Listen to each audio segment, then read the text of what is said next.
Welcome to the Supply Geek podcast, the show that turns shipping containers and glossy corporate advertising into real stories worth sharing. I'm your host, Ben Thornton-Jones, and whether you're a supply chain geek like me, a conscious consumer, or just someone who's always wondered how the lemongrass ends up in your Thai green curry, you are in the right place. Each episode, we unpack the hidden stories behind the stuff we use and the things we do every day, from palm oil plantations to the milk supply chain, from cargo ships to carbon emissions. We're not just about moving goods, we're here to move minds. So grab your map of the world, adjust your safety vest of skepticism, and let's dive into the weird and wonderful world of supply chains. Let's get geeky. My guests today, very excited. This is a first. I have two guests, two geeks that I found. So I'm going to call you joint number one lemongrass geeks are Samr, Calcutawala, and Anand Iyer. Guys, welcome to the show. Thank you so much for being part of this. As I say, we have two for the price of one today. So I think we're going to have a fantastic conversation about lemongrass. I've been really looking forward to it because, again, this is the reason I got into this, because it allows me to have an hour's conversation about supply chains that I've not been exposed to. So it's a great knowledge learned for me. And of course, for the people that are listening as well, I think they'll be really interested in finding out about this one. So thank you for taking the time to do this. So before we actually get into lemongrass, of course, I want to find out about you guys. So please tell us a little bit about yourselves, introduce yourselves, your career, and why do you guys know more than most people about lemongrass? Sure. I'm Anand Iyer. I'm actually a chartered accountant by background, and I spent most of my career in banking. So quite an unusual place for me to land up in supply chain of lemongrass. But having said that, I also do have some background to commodities. So my first job after I qualified was with a commodities broking firm, and we did a lot of agricultural commodities, physical trading as well. And then in the latter part of my investment banking career, I worked with a lot of flavor fragrance houses, which are basically the buyers of a lot of these natural ingredients. And at some point in my career, I wanted to do something quite different, make a deeper impact to the world, and that's how I landed up quite late in life at London Business School on a one-year program, and met Samr, who was in my study group, and yeah, rest is history now. Fantastic. And Samr? Yeah, so I belong to the fragrance and flavor industry. Been 25 years into the industry, mostly into supplying synthetic aroma chemicals made out of petrochemicals as such. And 2019, I kind of decided, I'm done with synthetic. I want to get into something more natural where I can create more impact.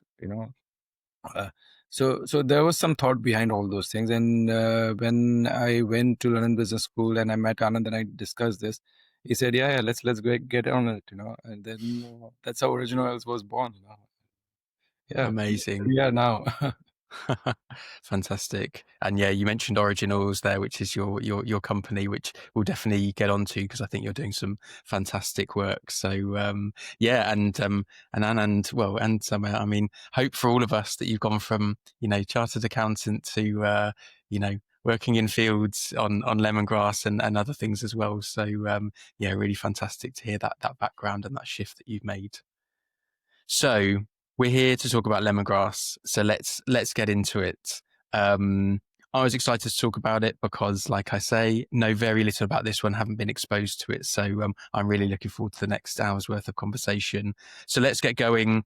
My reflections, first of all, as a British person, when I think of lemongrass, I instantly think of Thai food, Thai green curries, all of this type of thing. This kind of very, thick stalks that maybe get bashed to release some of the flavor and going into those amazing sauces and curries, and that very flagrant taste that you get from this sort of thing. But like I say, my knowledge is limited. I'm sure as we get into this, you're going to tell me about all the other things that lemongrass is used in, and especially outside of just limited British cuisine or some of the things that we're exposed to, because the world is a very big place. I'm sure it's used more extensively. But as we always do, let's start from the beginning. Tell us first what lemongrass is, first of all, and I guess the start of the journey in the supply chain. Sure, sure. Happy to go first, and Samr, feel free to Yeah, jump in sure. whenever you like to. Feel free to stop me. So, like you rightly said, we recognize lemongrass by its fragrance, by its aroma, and lemongrass is exactly that. It's an aroma crop. It's one of the more widely used aroma crop across the industry, and we can slowly touch upon where it's used. So lemongrass is basically a grass. It's a perennial grass, which means farmers, once they plant this grass, they can continue to harvest it for the next 5 to 6 years. It's a fairly tall grass, so it grows like 5, 6, 7 feet in height, depending on, of course, which part of the world we're growing the lemongrass in.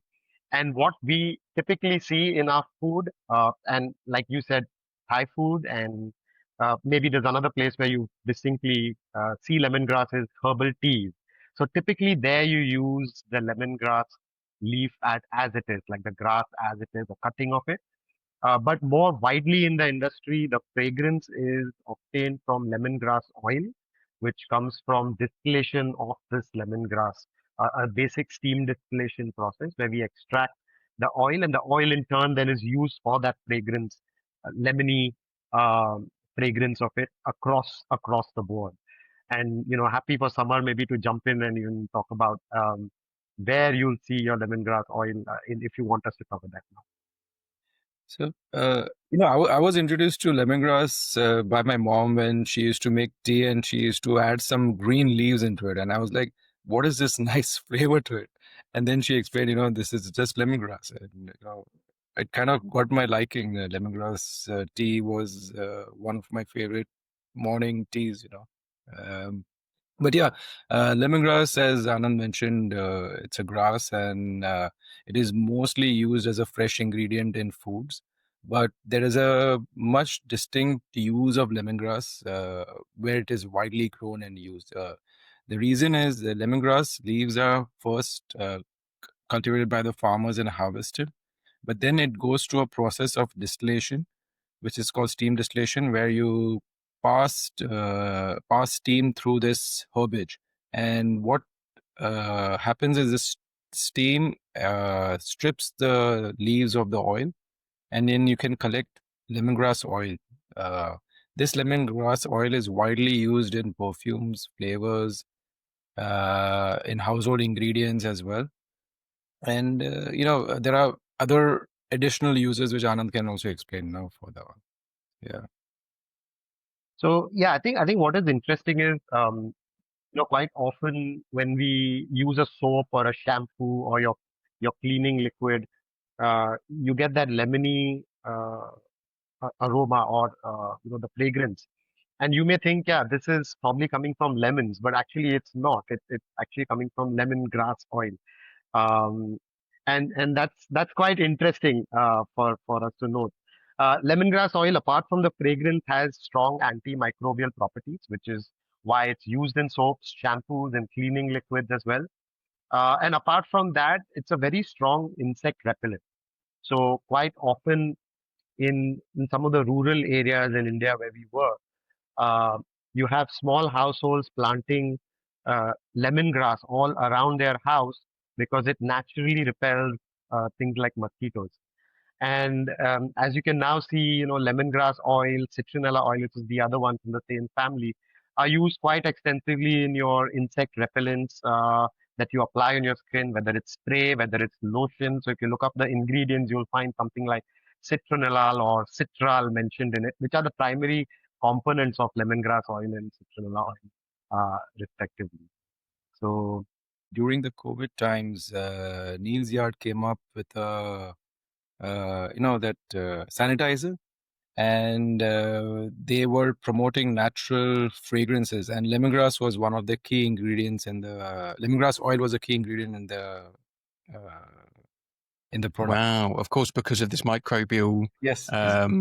property that it's got to it. Yeah. Wow, that's But fascinating. And Anand, you talking about, products that would be, have a lemon scent, I would just assume a lemon, that's where it's come from. And I think most people would as well. But of course it's lemongrass. So it's got that element to it. And I'm sure we'll get into the supply chain of it, of, maybe why it's better to take it from lemongrass than from actual lemons. But yeah, fascinating to know. Very limited on my thoughts around it just goes into food, but the fact that you're talking about, insect repellents, sanitizers and other cleaning products, that's so there's one really more interesting. probably one more worth mentioning, Ben, and I just remembered it.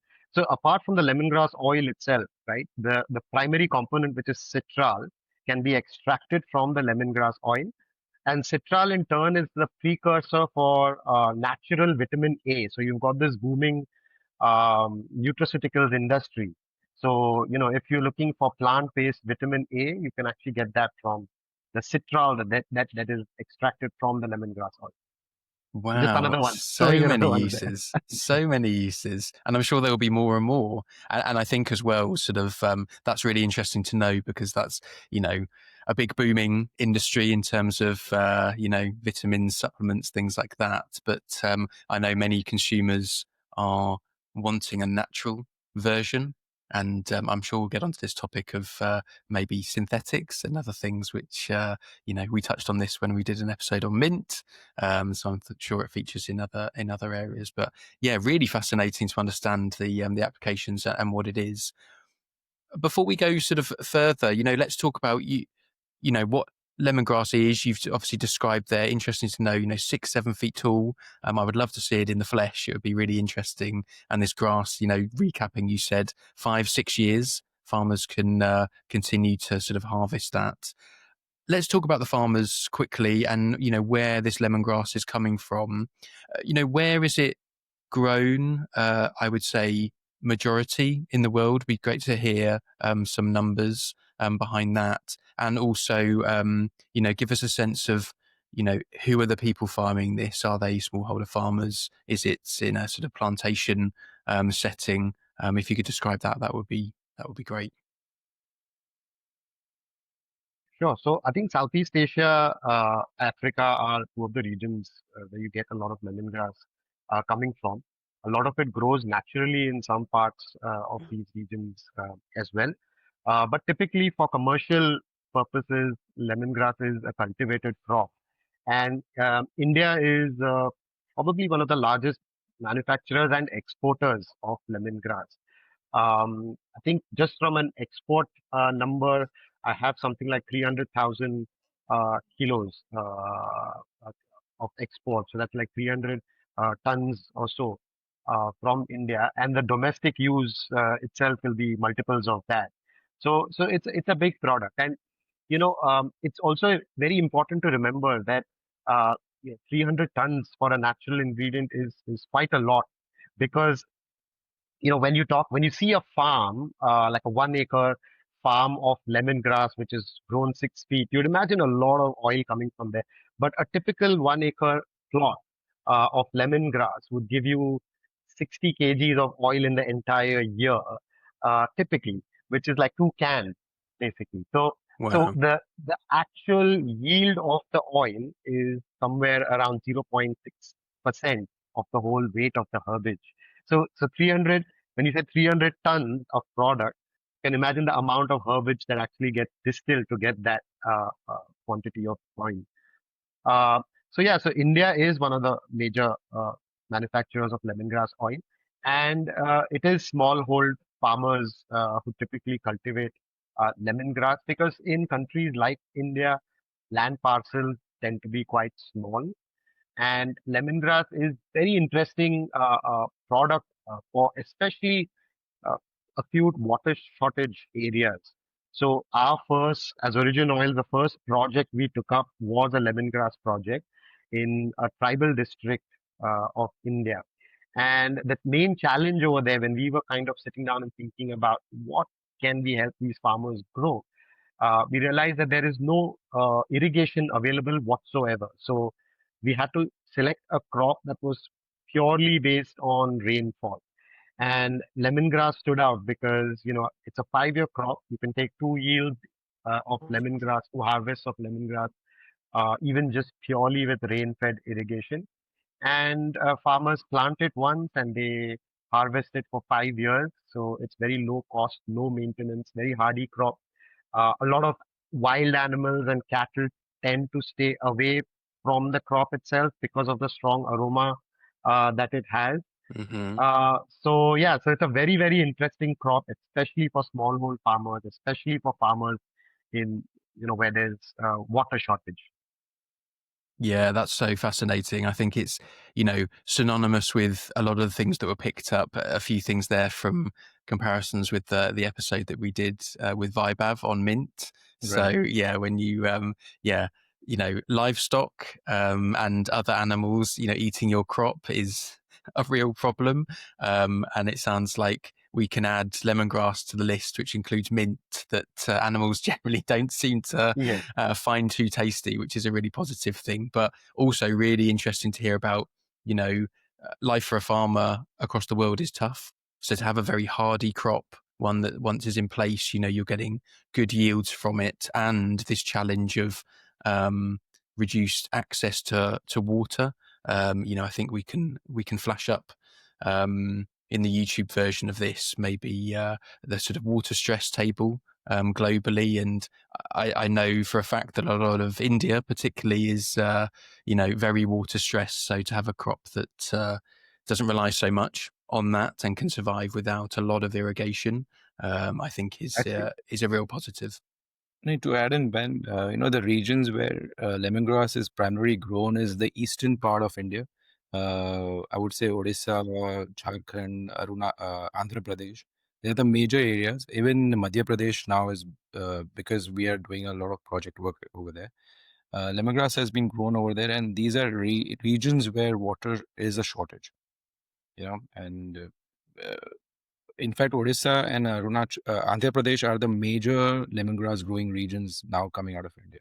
Even Karnataka and Tamil Nadu has some kind of lemongrass growth, but the major one is still Odisha and Andhra Pradesh, right? Which is the eastern part of India.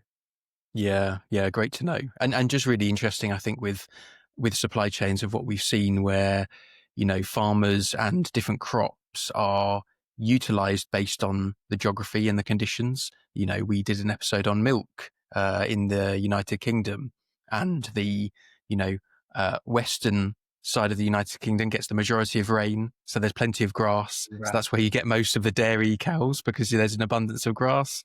Most of the eastern side is more for agriculture, Yeah, crops and things like this. So interesting to sort of hear how it's been used in that way in those particular areas. What I wanted to talk about next was sticking with the farmers and this level. Is it profitable? Is there good money to be made from lemongrass? And perhaps we can get a bit geeky on the prices, because it'd be interesting to know fluctuations in price. What are the impacts on the price of lemongrass, and how that's been seen over the last few years? Yeah. So see, lemongrass is a high volume, low value aroma crop, when compared to some of the more expensive ones like jasmine and oud, um, or sandalwood, where it's a much more tedious process and it's a lot of investment going into it. And of course, the returns on those products are significantly higher. But I think the key point to remember here is, for a lot of farmers are growing lemongrass on lands that would otherwise be barren. So the way they think of income, especially with lemongrass, is either sitting on barren land or generating some income from it. So from that perspective, yes. And also, when compared to typical, rice and wheat and pulses, the typical crops that farmers grow, lemongrass tends to give a better returns to farmers. So, I mean, on an average, in a rain-stressed area, you would expect like farmers to make anywhere between 50,000 to 60,000 rupees from 1 acre um, parcel of land, and the same thing in more abundant water areas would be, double or triple of that because farmers typically get multiple harvests. So it's, I think overall it's good returns for farmers with lesser effort, lesser costs or lesser investments and lesser risk from their side. Yeah, interesting. And what you've called out there, one other thing is that, a lemongrass farmer wouldn't call themselves a lemongrass farmer solely. It is one of the crops that they are using, and great to understand that great benefit for a farmer that if it's can be put onto land that would otherwise not be used, and really sweat that asset, which is your land, to get some additional revenue. It sounds really fantastic for farmers. No, so other advantage also is what has happened is India has become food positive in terms of food agriculture crops. And farmers are now looking out for growing different crops where they would be doing rice or wheat. And lemongrass kind of comes in that place because, again, rice and wheat is again rain fed. So in many places where farmers are, uh, you know, finding different revenues, they would probably use lemongrass as one of the crops to kind of change over. And that helps their income increase at least by 2 times or 3 times, just changing over from a food crop to a aromatic crop. Yeah, really interesting. I think the other big benefit in something like lemongrass for farmers versus food crops. With food crops, there's always the perishability issue. So whether it's tomatoes, potatoes, onions, rice, there's always a thing that there's a pressure on them to sell quickly because otherwise they're going to lose out. But the thing with essential oils is they typically have a 2-year shelf life and the price fluctuates quite a bit. So it's almost like a cash commodity that they can store in their house. And we see farmers doing that. So once the oil is distilled, they won't sell off their entire quantity. Typically they'll sell the amount of cash they need, but then they'll also sit on some quantity of essential oil because they know at some point in the year the prices will go up when it's not distillation season or when demand kicks in, and that's when they can get better margins for themselves.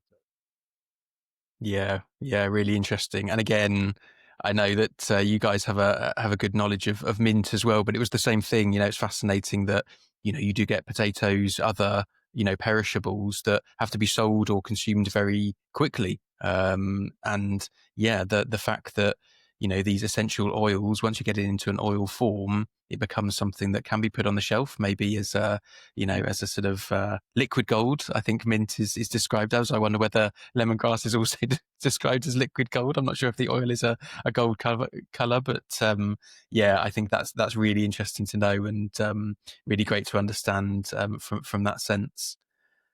Are you seeing demand for lemongrass increase? Is there growing demand for this? Are you seeing numbers and production increase? Yes, definitely. I think because it's such a widely used product, because it's such an easily recognizable aroma that it has, right? Lemon, I mean. So it's just the use case is extremely wide. And so we see that the the demand for lemongrass has been steadily increasing and supply fluctuates quite a bit. So you have farmers who've gone through one cycle of lemongrass. Now they have some funds coming in, and they start to think, this is an interesting product, and can we grow some aroma crop now that has more value than lemongrass? So you have farmers moving out of lemongrass and into something else, like maybe mints or palmarosa or whatever it is, and then you see lemongrass prices going up, and more farmers then coming back into lemongrass. So we keep seeing these cycles happening. But yes, I think there is a lot of demand for lemongrass, and it's increasing. And I think with some of the things I mentioned to you earlier about natural nutraceuticals or natural insecticides, these are areas where we see the use case for lemongrass growing quite a So recently we got an inquiry for citral, which is a lemongrass isolate, for pet nutrition as well. So how the market can grow now, on that front. So it'll Wow, be which always is a Yeah. Which is a big growing market now. It's a big market. It's a big market. I mean, I used to, many years ago, I worked for Nestle, that obviously has the big Nestle pet food Purina business. You have Mars Pet Care, of course, as well. So huge Yeah. business. And Oh, and what would it be used for potentially in? I'm not sure. We just got an inquiry saying we need citral, which is the lemongrass extract for some kind of pet nutrition requirements. But there are a lot of rules and regulations. They are much more Yeah. stricter than a human consumption. So we need to. Wow. Yeah, I was just filling out all the forms and everything required for doing that. So hopefully, Wow. yeah. I'm sure this isn't the case, but I'm imagining like a Thai curry flavored dog food or something, but I'm sure it's something. I'm sure it's something much different to that, because I'm not sure that would really work. Yeah, maybe some kind, nice flavor, Oh, but probably it can be just or because pet of care. Was it pet care or pet food? I mean, it could be pet pet food, care, pet food, pet pet food, food. pet nutrition actually. Uh, Mm.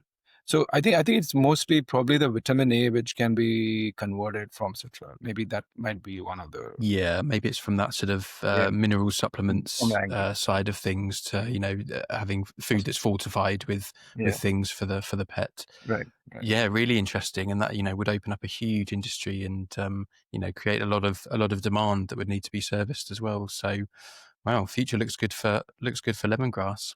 Yeah. Really fascinating to understand. Let's step back a second, because so great to understand about what lemongrass is. This very tall grass, very hardy, great for farmers. Looks so they can get a profit. You talked earlier about the steps that it goes through in the supply chain. Let's just recap on that and maybe double down on the distillation process, and just sort of talk through, because this is how you get essential oils, and you talking about an acre field, but actually, what was it, about only about 60 kilos of the oil? Because at the end of the day, you've got the plant material. This is the same for mint as well.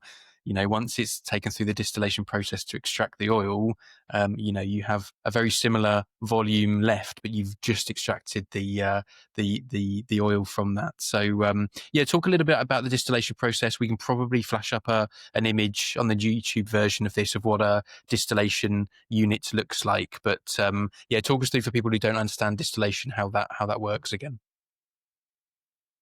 Sure, Samr, do you want to take this one? Sure. So once the crop is harvested, it is sun dried for 24 to 48 hours. This is to reduce the moisture content, because it's just water which needs to be just go out. Once it is dried up to say 10% to 20% moisture level, it is taken to the distillation vats. So typically, a distillation vessel would be a 7-ton capacity of biomass. Once you feed in that, ideally around 1 ton of biomass would be fed into it. The size of the vessel is 7 ton because it has to be huge, capacity of the vessel. But when you feed in the biomass, it's usually between 1 to 1.2 tons of biomass. Generally, you have a unit which has a fire from below, where you put in the used biomass or wood to kind of burn, and there is a water level in between the tank which kind of converts to steam. There are other ways. There would be a steam boiler or a different boiler attached to it, where the steam is generated separately and the steam is then passed on through the kettle or the vat. Typically, the process would take around 3 hours for one batch of lemongrass biomass or lemongrass oil to come out. And typically, the yields would be between 0.6 to 0.7% of the biomass. So you would probably get between 6 kilos to 7 kilos of oil from one batch of 1 ton of biomass. Yeah, no, really fascinating to understand that process, and how it gets into that oil, and the levels of the yield versus, and for people listening that are not aware, but biomass is the grass itself. It's the mass of agricultural materials. So it's the lemongrass piled into and heated for the steam and vapor to come out of that essentially has the oils within it. These distillation units, does each farmer have his or her own distillation unit, or are they paying someone to distill their oil for them? How does that work in terms of the next tier of the supply chain? So it sort of depends on region to region. So some parts of India where the lemongrass supply chain is well established, you have larger farmers who own a distillation unit, and all the small farmers around, they come and use that distillation unit and pay some charges to the owner of the unit. In the region where we work currently, there is no infrastructure, so we have our own distillation units, and farmers bring the herbage to our factory and they use our distillation setup.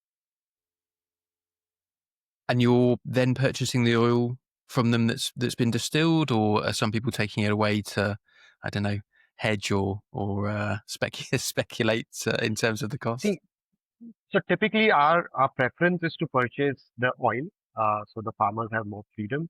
But the region that we are operating in currently is a very remote and a tribal area. Farmers have, and it's a more recent project, right? The project is just 3 years old. So farmers are yet to understand the end markets for lemongrass and for lemongrass oil and how to use it. So we still have farmers insisting on us paying them right then and there for their herbage. But I think they'll soon come around, and with all the YouTube videos and resources, they'll understand that it's in their interest to actually sell the oil to us rather than the herbage. Yeah, absolutely. So let's walk that supply chain. So lemongrass farmer harvesting the lemongrass, dried in the sun, taken to distillation, which may be, let's use the example of your unit. So there'll be, I'm sure, a sort of small charge for using the distillation unit. The oil is distilled. They have that in drums. I guess selling that on to yourselves or other people. What then, what do you do with the oil after that? Where is it going next, and what processes may it go through before it gets into the format of applications that can go into the things that you talked about, particularly, I guess, the pest sprays, the disinfectants, things like this. Okay. So typically what happens is, like Samr mentioned, one distillation run gives just 6 or 7 kg of oil to a farmer. So the typical process is for lemongrass to be sold locally at least in 30 kg cans. So you need at least 4 or 5 batches of these runs to happen to fill one can up. So either farmer has 5 acres, so in which case he has one can of oil, or he, along with the 4 other farmers, are going to get 1 kg of oil. So there are these larger farmers who sort of act as aggregators or distillers and supply those 30 kg cans to the market. The international market, where we sell on to the flavor fragrance houses or directly to the brands, they tend to buy in drums or barrels, which are 180 kg drums. So you need a minimum of 6 of these cans to make one drum. But then in between the process of the can to drum, we have to remove impurities like farm level impurities, dust, and things like that, which may be in the can, but also remove any traces of water, because the whole distillation process extracts oil, but along with that steam, which gets converted to water and stays with the oil. So, our two main tasks are, of course, um, removing the water and removing the impurities. The other important bit that we do is the chemical composition of the oil varies a lot from farm to farm. And by chemical composition, we mean what is the citral content of that oil, what is the fragrance profile of that oil. And one of the things we do is, when the product is moving from can to drum, we segregate those cans to make sure that certain grade of oil is being blended together in a drum, which then can be supplied to a customer. So there's that additional sorting and grading that happens from our end, and it's finally the drums that actually get sold in the international market. But apart from selling lemongrass oil itself, there are lots of customers who prefer for us to run something called a fractional distillation process, whereby we extract the citral from the lemongrass oil and provide them or supply them the citral instead of the lemongrass oil. So that's an additional process which requires a different setup, and maybe Samar can elaborate on what fractional distillation is. But yeah, that's the one other variant that we do. Mm. Right. So, lemongrass oil, once we have graded and once we have established the quality and everything, filtration and everything, it goes to another step which is called a fractional distillation. So, what happens in a fractional distillation is any oil would have the tops, which are the terpenes, and there would be a bottom which would be high boiling fractions, and in between is the most important active ingredient, which is the citral in case of lemongrass oil. And it is again a process of steam distillation where there's a very tall column around 30 meters high, and you feed in the lemongrass oil and you apply vacuum and heat again on it. And as as in a typical distillation, the low boilers will come out first and you separate that out. Then the main citral will come out, which is the main ingredient for what we want to extract, which is probably 95% of the quality would be 95%. And the balance is the residue, which or the low fraction, which will remain in the distillation.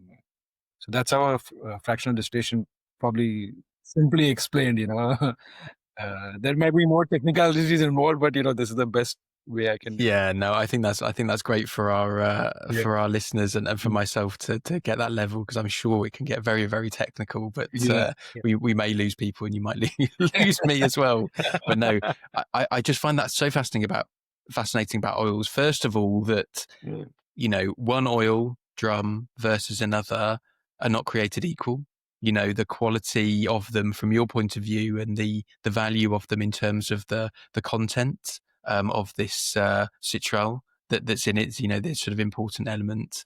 And we see this again, the episode we did on milk. To me, a glass of milk versus the next, but from an industrial point of view, the protein level could be different. That's important for certain applications. So really interesting to know that, yes, you have an oil, but people want different things out of that oil for different applications, the quality levels, and the process that it goes through to get that. Maybe one question: what impacts the quality of a lemongrass oil? Why is one farmer providing one that has a higher content of the things needed versus another? So I think one main thing is soil quality itself. Right? So soil quality and the climate, the time of distillation, because the oil require certain optimum levels of heat, the drying process, the distillation process. So there's a whole host of factors that can impact the quality of oil.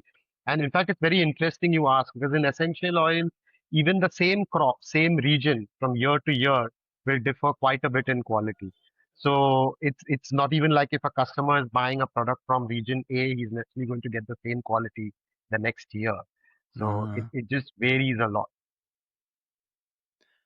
And I guess from the farmer's point of view, if they have variations, they're not quite as clear on what quality they're going to get that year, and therefore could impact the price that they can sell it for as well. So really challenging there. True. Yes, definitely. But I think as all agriculture goes, what you feed in is what you get. That is also true for agriculture. And farmers who would take more care about their crop and probably put in fertilizer or, anything which will help the growth of the plant, they definitely would get a better yield. The other aspect is also like in origin oils, we have a whole package of practice which has to be followed by the farmers. And I think if they do that, the right time of harvest, the right time of putting the right irrigation or any fertilizer, I think it gives much better yields for them as well. So that is where we have seen the difference. Yeah, absolutely. Let's get on to challenges.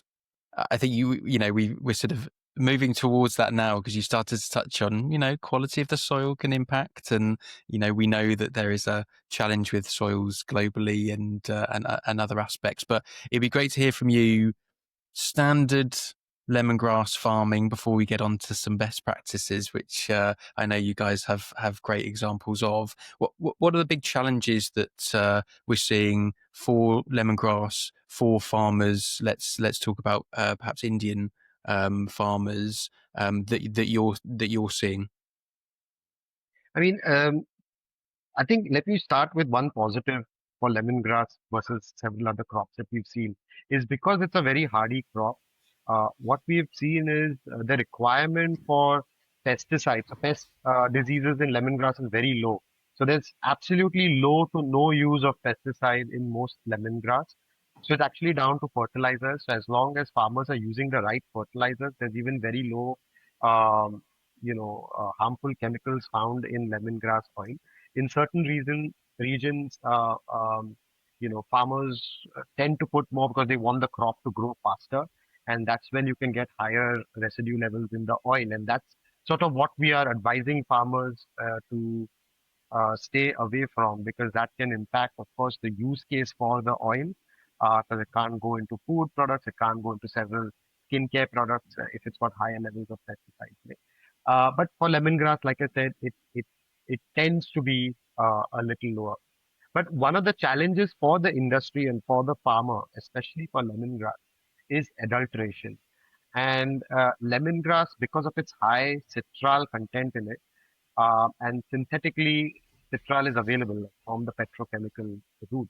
So it's quite easy to add citral to natural, like synthetic citral to natural lemongrass oil and make it seem like a better quality lemongrass oil, which sometimes certain players tend to do, which impacts the entire market.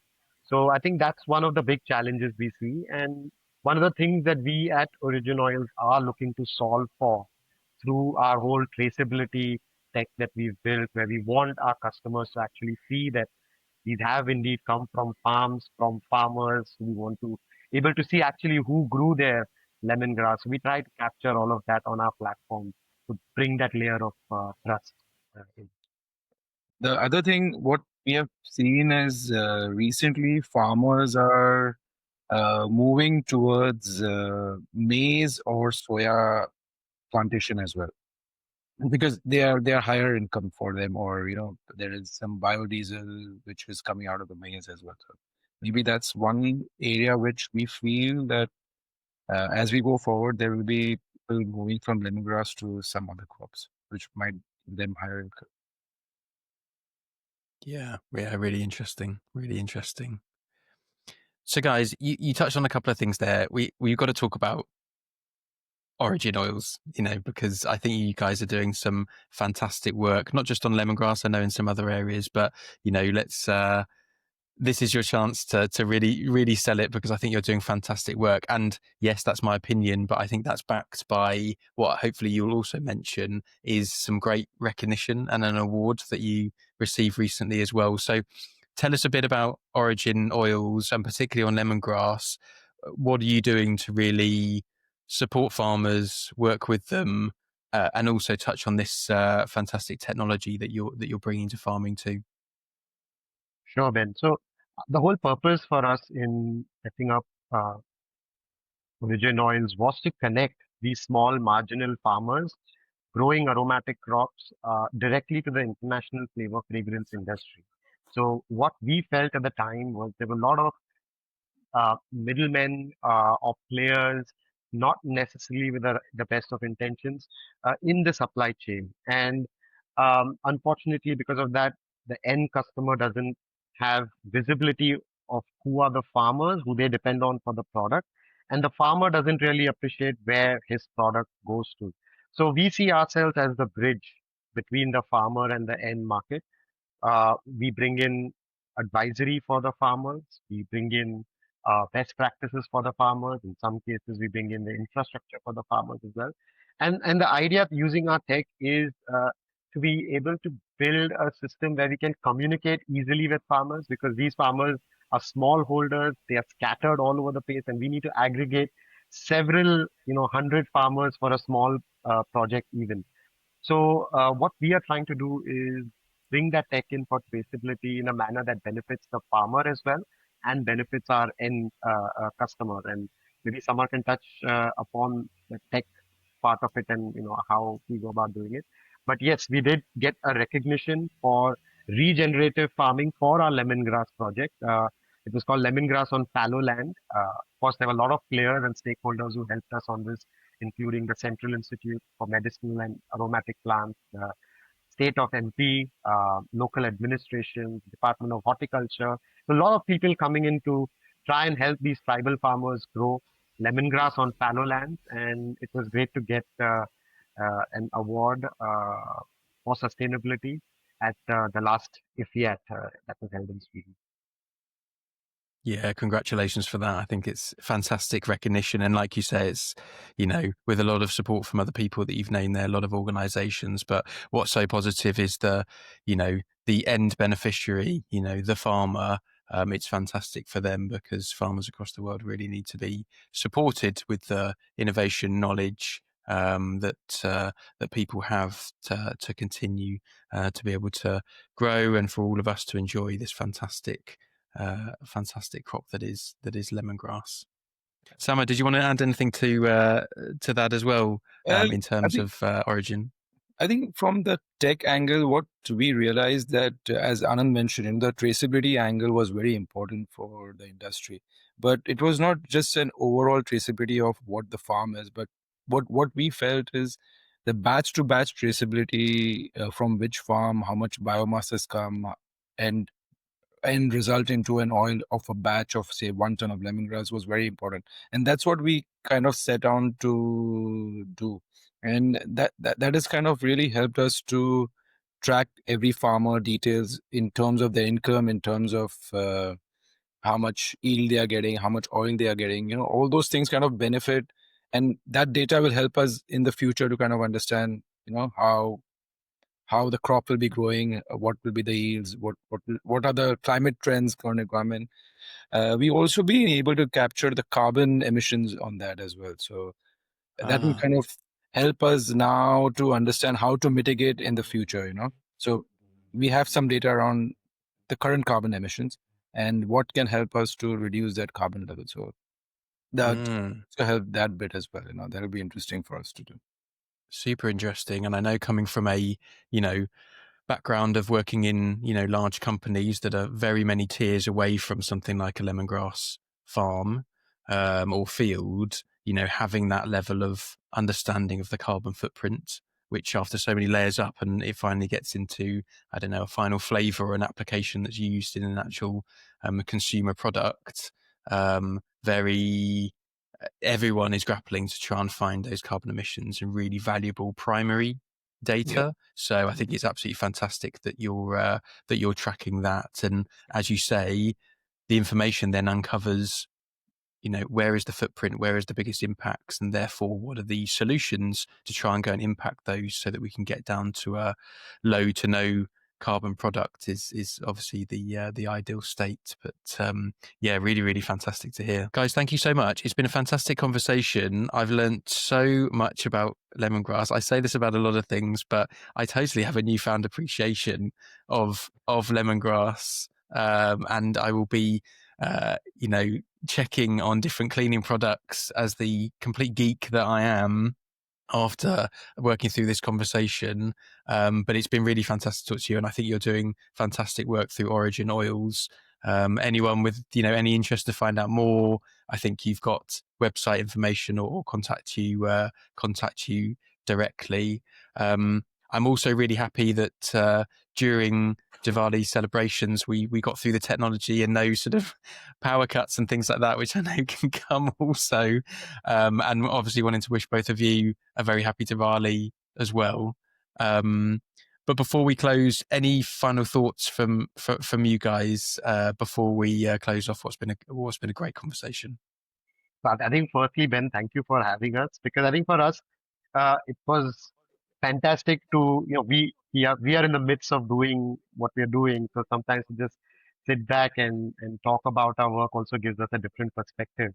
So that was great. But also, this is a great platform for us to educate people about the products that we are working on, the farmers we are working with, help them understand what we do, which sometimes I find after my banking days, it's quite complicated for me to explain to people what is it exactly that I do.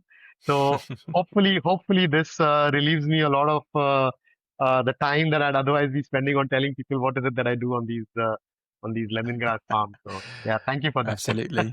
No problem. Just send them the podcast and say, listen Yes. to this, and it'll explain everything. Yeah, no, thank you so much for being here. And Samr? And no, thank you, Ben. I think my first podcast has gone up pretty well, I thought, from what I probably, but yeah, it was, as Anand mentioned, my friends also and people in the industry were like, how come you're getting into farming and everything and agriculture? And it's been an interesting revelation for us as well, how the natural world works, and yeah, it has been growing for us, and hopefully it will grow bigger and better for us. And thanks. Fantastic. Probably the Fantastic. podcast will help us as well. Hopefully. Well, it's been great to speak to you.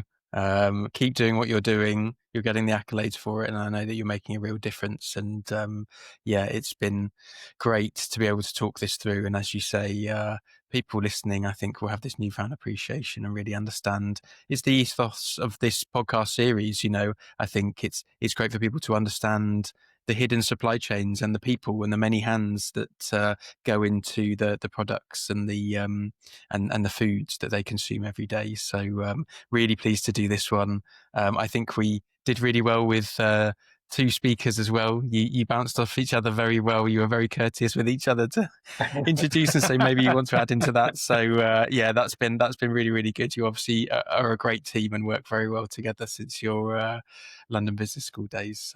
So thank you again. Thank you. I look forward to seeing all the great stuff that you'll continue to do, and I hope that we can speak again very soon. Sure. Sounds good, Thank you. Ben. Thank you so much. Thank you. Thanks a lot.